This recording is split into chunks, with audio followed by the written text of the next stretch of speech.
के दोस्त देख के हंसते हैं, मजाक उड़ाते हैं, लेकिन अपने याद नहीं आते जिनका आद अंत कोई नहीं है। कितने हमने किए हैं, कितने हमें पाप है, कितनी भ्रष्टता, कितनी दुष्टता है। बचो इन पापों से। ये मोह का बंधन है, ये जीव को मारता है, जीते जी मार देता है। इसमें कोई रस्सी का बंधन नहीं है, कोई धागे का बंधन भी नहीं। कच्चे धागे का बंधन शादी के लिए बांधते हैं, वो बंधन भी ऐसा बनता है कि कितने जन्मों तक साथ निभाना पड़ता है, पीढ़ियों तक के कर्म बंध जाते हैं उसके साथ। लेकिन बंधन बांधो तो सतगुरु के साथ बांधो, अटूट बंधन बांधो कि कभी टूटे ना। जब सतगुरु से बंधन बांध लोगे, किसी चीज की लालसा नहीं रहेगी, वो सब चीजों की उसी में पूर्ति हो जाएगी। वो सब कुछ देने वाले हैं। और सब कुछ किस में मिलेगा? नाम में मिलेगा। और मैंने बताया था कि इसमें 20,000 हाथियों का बल है लोभ में, और मोह में 30,000 हाथियों का बल है। 10,000 हाथियों का बल काम में, 12,000 हाथियों का क्रोध में, कितना हो गया? 22। और 20,000 हाथियों का बल लोभ में, और 30,000 हाथियों का बल मोह में। और इन सब में है, सब मिला के 72,000 हाथियों का बल हो गया। अकेला अहंकार में है। जिसने अहंकार किया उस अंदाजा लगाओ कि उसकी क्या हालत रही होगी जब एक एक इसके कारण ये क्या हुई। इनकी व्याख्या करके बताया कि कितना कितना इनमें दुख भरा हुआ है, कितने दुर्गुण है, कितने इनका परिणाम हमें भोगने के लिए कष्ट उठाने पड़ते हैं। तो अभिमान जिसमें आ जाएगा उसका कितना होगा। अभिमानियों का, जिसने भी अभिमान किया, सिकंदर का क्या हाल हुआ, रावण का क्या हुआ, दुशासन का क्या हुआ, अरे जिनने भी किया, कौरवों का क्या हाल हुआ। क्यों हुआ इनका? ये अहंकार के बस डूबे सब के सब। जिसमें आया अहंकार और उसका बिगड़ गया सब सारा तमाम काम। इसलिए ये 5 हमें लूटा करते हैं। इन लुटेरों से बचने का साधन, बचने का तरीका और ढाल एक ही है कि जो सत्संग में बैठ के रात दिन जागता है, अपने जीव के कल्याणार्थ नाम जपता है। नानक साहब तो कहते हैं, आप जपे औरों को जपावे, नानक निश्चय मुक्ति पावे। अरे जपने के लिए कहा है प्रेमियों, मैंने ध्यान की बात नहीं कही। आप लोग तो कई बार आके क्या का क्या कह देते हो। आप तो पता नहीं क्या का क्या कहते हो। ये मेरा ध्यान नहीं लगता, मेरा अभ्यास। ध्यान अभ्यास कहाँ से लगेगा आप लोगों का? आप तो सुमन तक भी नहीं करते। क्या दिखाना चाहते हो? जो अगर तुम करते हो तो नहीं करते हो तो वो सबकी देखता है, सबकी जानता है। राम झरोखे बैठ के सबका मुजरा ले, जैसी जिसकी चाकरी वैसा ही फल दे। वो किसी भी प्रकार से दोषी नहीं है। वो एक न्यायकारी के रूप में, जैसा इंसान कर्म करता जाता है, बुरा करने वाला बुरा भोगता है, भला करने वाला भला भोगता है, भक्ति करने वाला अपने धाम को जाता है। वो किसी को ना तो धाम भेजता, ना नरकों में भेजता, ना किसी को स्वर्ग देता है, और ना किसी को कष्ट दुख और सजा देता है। इंसान अपना कर्म करके अपना फल भोगता जाता है, वो तो सिर्फ देखता रहता है। इसलिए उसको सर्वशक्तिमान कहते हैं। अब सर्वशक्तिमान कहते हैं, बिना रूप का है, बिना देह का है, और उसको हम किसी रूप में अगर पूछते हैं, हम तो इंसान को खुदा मान लेते हैं। इंसान खुदा नहीं है। किसी को किसी रूप में मानना है, किसी को किसी रूप में मानना है। अरे वो तो दूसरों के बंद कटाने वाला है, उनके भी बंद कटाने के लिए कहता है, तो वो खुद बंधन के रूप में क्यों आएगा संसार में? ये भूल है, इंसान की गलती है। तो प्रेमियों, आपको अच्छा अवसर मिला है, इंसान का चोला मिला है। दूसरा अवसर सत्संग मिला है। तीसरा आपको गुरु भी मिला है। और चौथी चीज जो करने वाली है, वो नाम की कमाई करनी, वो हमने करनी है। हमारे लिए दूसरा कोई नहीं करेगा। ये भी जीव की भूल है। कोई कह देते हैं कि जो करेगा वो गुरु करेगा। नहीं करेगा गुरु जो करता है वो करना ये है कि वो सत्संग से, वाणी से, वचन से, अपनी मेहर से और अपनी दया से आपको सींचता है।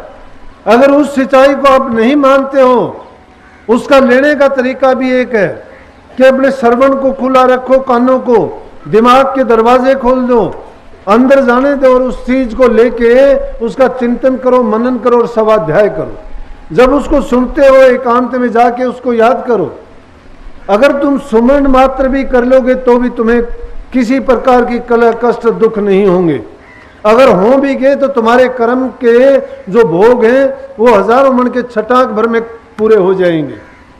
लेकिन उसके लिए शर्त यह है कि नित्य प्रति तुम भजन में जरूर बैठो। दोनों टाइम धीरे धीरे मन एक दिन में नहीं रुकेगा, लेकिन अगर एकांत में भी जाके तुम दूसरी चीजों को, दूसरे ख्यालात को, दूसरे विचारों को उठाओगे, वो भक्ति नहीं है, वो समाधि ध्यान नहीं है। आंख मीच के अगर बुगले की भांति तुम बैठ भी गए, अरे बुगला एक टांग में जल में खड़ा होता है और वो खड़ा होके क्या करता है, एक टांग में खड़ा होता है, आंखें भी खुली रखता है, लेकिन एक जगह टिका के और जो ही देखता है मछली कोई आई उसको फट देसी मछली को खाता है। हम क्या करते हैं, हम भी बुगले भगत हैं, हम भी इसी तरह से एकांत में बैठते हैं, ध्यान में बैठते हैं, नाम ध्यान का लेते हैं, कल्पनाएं मन में दूसरी चलती हैं। क्या करते हैं, पाप को बढ़ाने के सिवाय कुछ नहीं करते, मन को और ज्यादा दोषी बना लेते हैं। एकांत में जाके तो जो ताकत मिली एकांत की वो भी हमने उसी को दे दी, लेकिन जरूरत है उससे पहले अपने मन की दुर्भावनाओं को मिटाने की। क्योंकि जब तक मन में दुर्भावनाएं हैं, जब तक बुराइयां भरी पड़ी हैं, तब तक अगर हम नाम जपते हैं, एकांत में जाके अभ्यास करते हैं, तो वो थोड़ा बहुत भी सुमन करेंगे, वो ताकत उन बुराइयों को मिलेंगी और बुराइयां और ज्यादा बढ़ जाएंगी। इसलिए जरूरी है कि बुराइयों को मिटाओ, दिल को साफ करो पहले।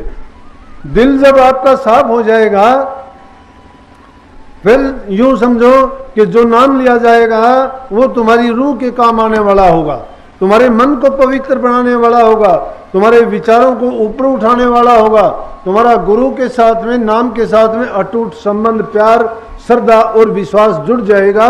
और वही श्रद्धा तुम्हें इस संसार के दुखों से हटा के सदा के सुख में, अनंत सुख में, उस भंडार में पहुंचा देगी जहां जाके वापस फिर नहीं आना होता। उसी के लिए भक्ति की जाती है, उसी को संतों ने अपना ध्येय माना है और उसी को ध्येय मान के उस नाम की कमाई की जाती है। आप इतना नहीं कर सकते, संसारी लोग हो, गृहस्थी लोग हो, अनेक प्रकार की आपको संसार की चीजों की चाह होती है। परिवार में रहते हुए इंसान का मन हजार जगह बटा हुआ होता है, लेकिन मैं तो ये कहा करता हूं, साफ मन से अगर तुम 2 घड़ी के लिए एकांत में बैठ के उस मालिक से सच्चे दिल से ये प्रार्थना भी करोगे कि सतगुरु मेरे से गलती हुई है, मैंने अनेक पाप किए हैं, मैं आपका गुनहगार हूँ, लाचार हूँ कि मैं नहीं कर सकता, लेकिन गुनहगार क्यों हूँ कि मैंने वादा किया था और उस वादा खिलाफी करता हूँ, उसके लिए मुझे माफ़ करना और आप भी मेरे तारनहार हो, दुखों के हरता हो और मुझे संसार के दुखों से बचाओ। वो मालिक एक पल में आपकी संभाल करेगा। अरे बड़े बड़े दुष्टों को कामी तेरे, क्रोधी तेरे, पापी तेरे, अनंत आन उपासक कृत घन तरह नाम रतन। चाहे कोई कितना ही नाम रटो, बड़े बड़े कामी तिर गए, बड़े बड़े क्रोधी तिर गए, कामी अजामेल तिर गया। क्रोधी कौन? परशुराम जी तिर गए। कामी, क्रोधी, लालची, कामी तेरे, क्रोधी तेरे और पापी तेरे अनंत। कितने पापी तिर गए, बड़े बड़े पाप करने वाले तिर गए। लेकिन आन उपासक है जो गुरु का दर छोड़ के, गुरु के एहसान को भूल के किसी दूसरे के दर पे जाता है, वो कृत घन होता है। वो चाहे कितना नाम रटे जाओ वो नहीं तर सकता। ऐसे दुष्ट का तो अगर पल भर का संग भी हो जाए तो इंसान को, मैं कहता हूं कि लाख बार माफी मांगने से भी उसका पीछा नहीं छूटेगा। तीसरे गुरु रामदास जी हुए सिखों में, और वो हरिद्वार 22 बार गए नंगे पैर, 22 बार उन दिनों में जाते थे। कर्मकांडी था, गुरु धारण नहीं किया था, लेकिन आस्था थी उसकी।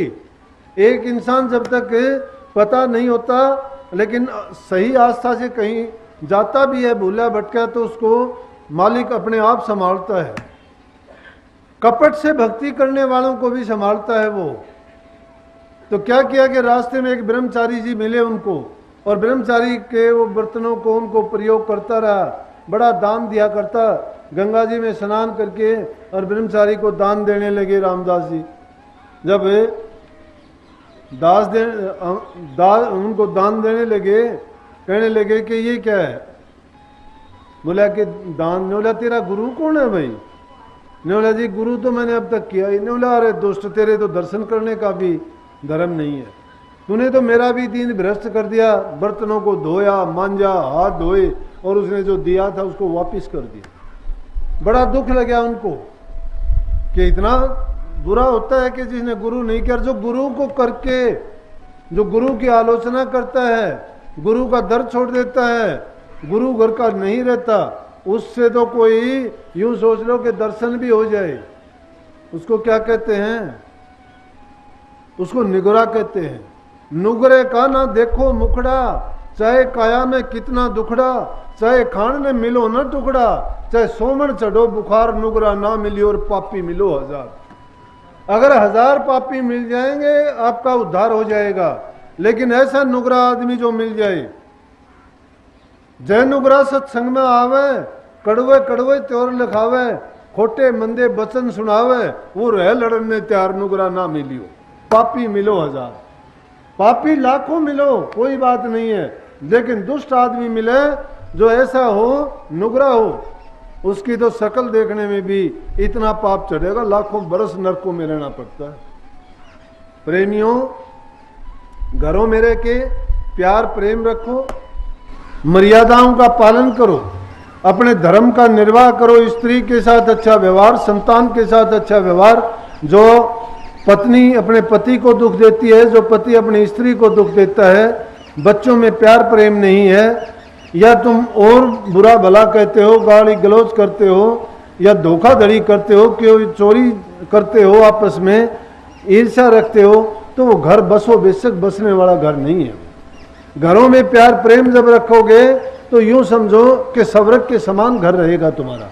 और जहां जिस घर में आपस में प्यार है, प्रेम है, वहां भक्ति है, वहां शांति है। जहां शांति है, जहां प्रेम है, जहां एकता है, वहां परमात्मा का वास होता है। उस घर में लक्ष्मी रहती है।